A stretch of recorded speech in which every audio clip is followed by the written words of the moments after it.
Agus Buntung gelagapan saat tanggapi rekaman ancam korban bocor. Iwayan Agus Suartama alias Agus Buntung, 21, akhirnya memberikan tanggapan atas rekaman suaranya saat mengancam wanita viral.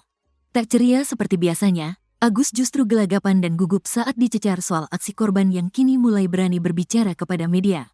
Di sisi lain, Ibunda Agus tampak keceplosan membongkar fakta soal kasus yang menimpa sang putra. Apa kata Ibunda Agus? Mulanya, Ibunda Agus, I Gusti Ayu Aripatni menanggapi isu dirinya adalah komplotan kejahatan sang putra. I Gusti Ayu Aripatni menampik tuduhan tersebut dan mengaku ia tidak pernah melakukan aksi kejahatan apapun. Sehari-hari I Gusti Ayu Aripatni bercerita bahwa dirinya hanya membantu aktivitas Agus saja, tidak lebih. Dibilang saya itu berkomplot sama Agus untuk yang 15 korban. Bagaimana perasaan saya? Saya tidak pernah berkomplot dengan anak saya. Kalau saya mendampingi anak saya memang benar untuk melakukan aktivitas sehari-hari, tapi berkomplot kejahatan itu tidak, ungkap I Gusti Ayu Aripatni. Dalam klarifikasinya itu, I Gusti Ayu Aripatni juga membantah isu Agus Buntung punya ilmu hitam. Belakangan memang marak beredar isu bahwa Agus menjerat belasan korbannya dengan mantra sehingga korban terpedaya.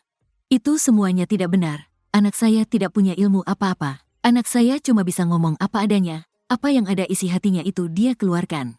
Enggak ada dia punya ilmu apa-apa, kata I Gusti Ayu Aripatni.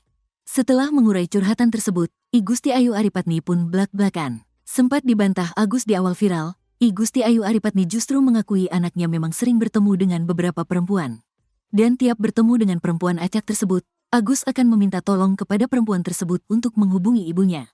Berdasarkan cerita I Gusti Ayu Aripatni tersebut secara tak langsung mengakui kebenaran dari cerita para korban, yakni para korban selalu disuruh menelepon ibunya Agus oleh Agus. Anak saya memang sering minta tolong untuk telepon misalnya, Mbak minta tolong telepon mamak saya biar mamak saya enggak kebingungan nyari saya. Dia sering sih dia telepon, Mak, Agus di sini, jangan mamak pikirin Agus main di situ. Tapi orang lain menyalahgunakan dia bilang saya berkomplot dengan anak saya untuk melakukan kejahatan, akui I Gusti Ayu Aripatni. Tak cuma itu, I Gusti Ayu Aripatni juga membenarkan bahwa Agus bertemu dengan lebih dari satu perempuan. Dalam ceritanya tersebut, I Gusti Ayu Aripatni menyebut Agus tidak punya ponsel. Sementara di akun media sosialnya, Agus pernah memamerkan cara dirinya menggunakan HP Android dengan kaki. Padahal Agus menelepon untuk ngabarin. Karena dia tidak bawa HP, Agus nggak punya HP. Makanya dia, Agus, pinjam HP cewek-cewek itu, teleponin mamak saya, pungkas I Gusti Ayu Aripatni.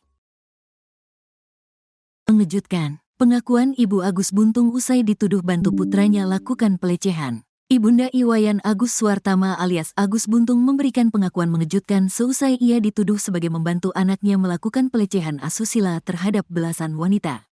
Diketahui, Agus Buntung merupakan pria difabel yang disebut meruda paksa seorang wanita yang berstatus mahasiswi di NTB viral di media sosial dan kini menjadi perbincangan publik. Pria disabilitas asal kota Mataram inisial IWAS alias Agus diduga melakukan tindak pidana pelecehan asusila. Bahkan korbannya disebut-sebut lebih dari satu orang. Resmi jadi tersangka, Agus Buntung harus menjalani rekonstruksi di 3 TKP yang berlokasi di Taman Udayana, Islamic Center, dan Nangs Homestay, Mataram, Nusa Tenggara Barat, NTB. Adapun proses rekonstruksi kasus pelecehan asusila yang digelar pada Rabu, tanggal 11 Desember tahun 2024. Ibunda Agus, I Gusti Ayu Aripatni membantah putranya adalah pelaku pelecehan asusila. Karenanya saat sang putra jadi tersangka, I Gusti Ayu Aripatni sempat syok. Kaget saya, bahkan saya syok pas Agus ditetapkan tersangka. Saya sampai dibawa ke rumah sakit Bayangkara. Saya anggap diri saya udah nggak ada waktu itu, akui I Gusti Ayu Aripatni. Tak percaya putra kesayangannya melakukan hal bejat, I Gusti Ayu Aripatni terus membela Agus Buntung. Diakui I Gusti Ayu Aripatni, sejak putranya kecil, dialah yang membantu dalam aktivitas sehari-hari.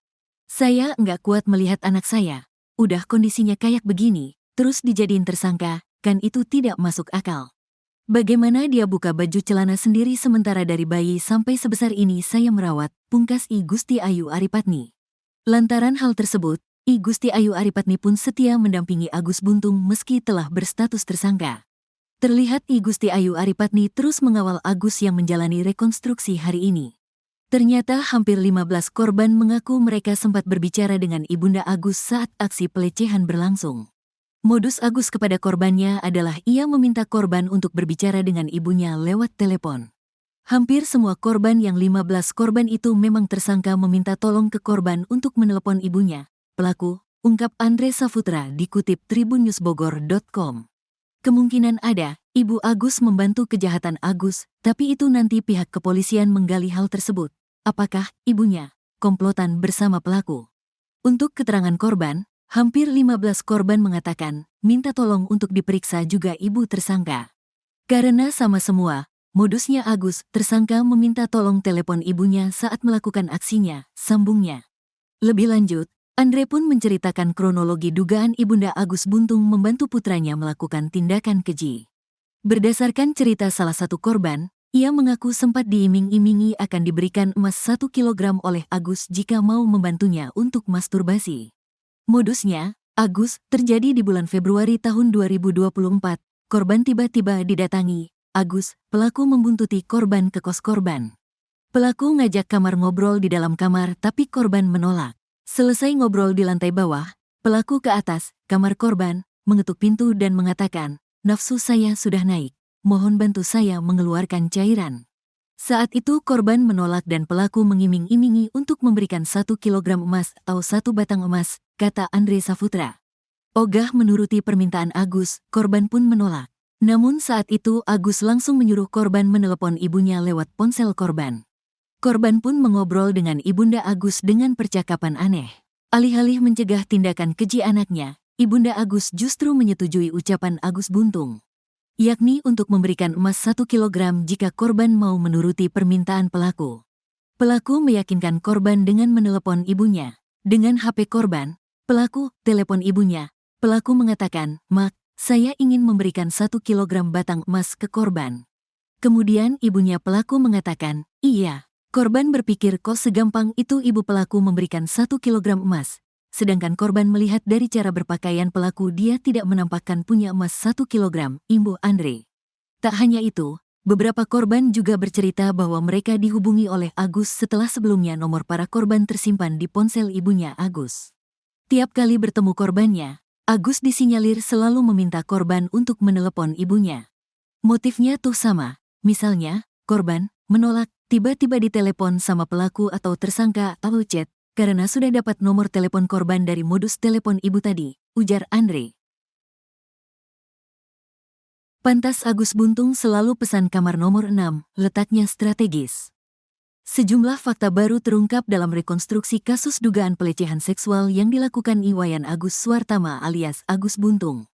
Salah satunya mengenai lokasi Agus melakukan pelecehan di Nangs Homestay. Penjaga Nangs Homestay, Iwayan Kartika mengungkap kebiasaan Agus Buntung yang kerap menyewa kamar homestay yang diduga menjadi lokasi pelecehan sejumlah korban.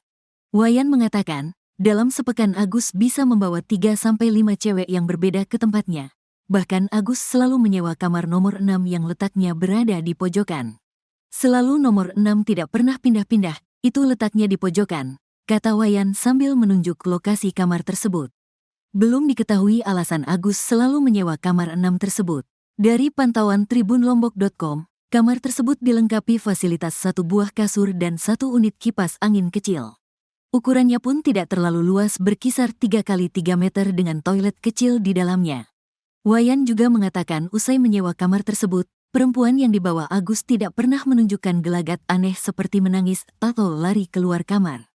Biasa saja, tidak ada yang aneh, kata Wayan. Di Reskrimum Polda NTB Kombes Pol Syarif Hidayat mengatakan, saat melakukan rekonstruksi di dalam kamar nomor 6 tersebut terdapat 2 keterangan yang berbeda dari pelaku dan korban.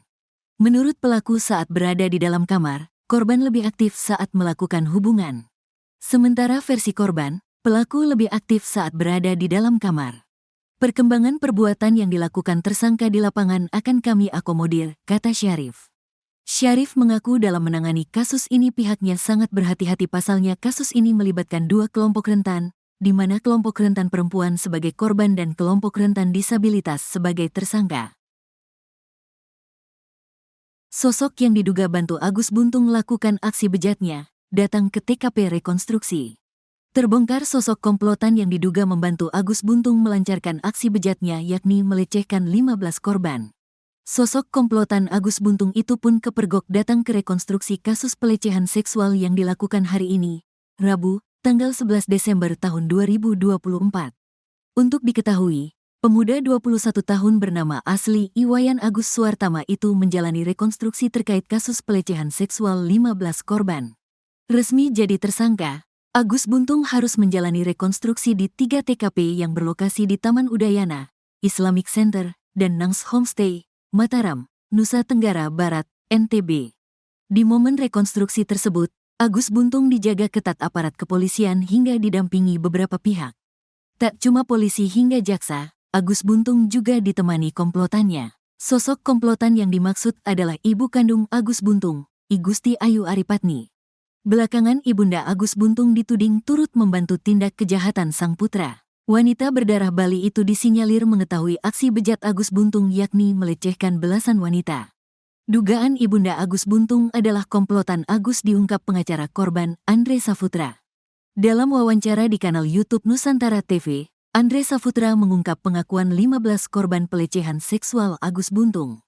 Ternyata hampir 15 korban mengaku mereka sempat berbicara dengan Ibunda Agus saat aksi pelecehan berlangsung. Modus Agus kepada korbannya adalah ia meminta korban untuk berbicara dengan ibunya lewat telepon.